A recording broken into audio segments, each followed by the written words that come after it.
नागपुर के Imambara police थाना क्षेत्र से एक बेहद ही चौंकाने वाली और बुजुर्ग को सतर्क करने वाली खबर सामने आई है। अंधविश्वास और बातों के जाल में फंसाकर बुजुर्ग को ठगने वाले एक शातिर गिरोह ने यहां एक 81 वर्षीय बुजुर्ग महिला को अपना शिकार बनाया है।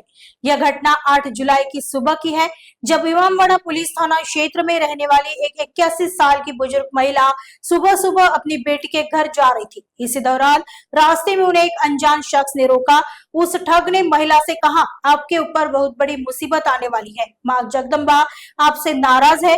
वह बुजुर्ग महिला को डराने के लिए इसी तरह की और भी कई मनगढ़ंत बातें करने लगा। पुलिस के अनुसार यह बातचीत जानबूझकर महिला के सामने की गई थी ताकि उन्हें इस बात का पक्का विश्वास हो जाए कि यह व्यक्ति कोई पहुंचा हुआ चमत्कारी पुरुष है और संकट टाल सकता है। संकट दूर करने के बहाने ठगों ने बुजुर्ग महिला के हाथ के कंगन और गले की सोने की चैन उतरवा ली और उसे मोबाइल की एक थैली में रखने को कहा। इसके बाद ठगों ने महिला से कहा कि वह बिना पीछे मुड़कर देखे 51 कदम आगे चले जाए। महिला जैसे ही आगे बढ़ी, ठग उनके सोने के गहने लेकर रफूचक्कर हो गए। पुलिस ने इस मामले की गंभीरता को देखते हुए इमामबाड़ा पुलिस ने शिकायत दर्ज कर जांच शुरू कर दी गई है। आगे की जांच इमामबाड़ा पुलिस कर रही है। इमामबाड़ा हद्दीमध्ये सदरची घटना घडलेली असून फिर्यादी ह्या वयवर्षी 81 वर्ष वयस्कर आहेत आणि त्या दिनांक 8/7 रोजी आपल्या मुलीकडे सकाळी चालल्या होत्या।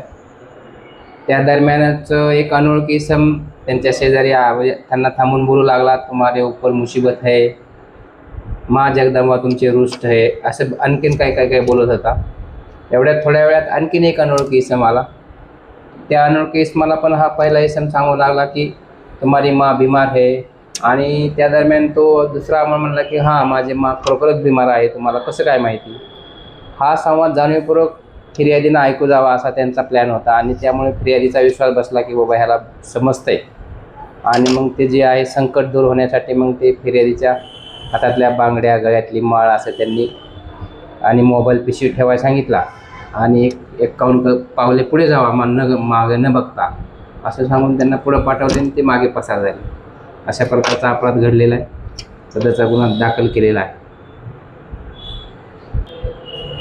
फिर्यादीने तक्रार देताना 2 आरोपी संदर्भात दिली आहे, परंतु फुटेजची पाहणी करता सदर दोन्ही आरोपींना घेऊन जाताना 2 मोटारसायकली आहेत आणि ते दोन्ही आणखीन असे 4 लोकांची ती टीम आहे।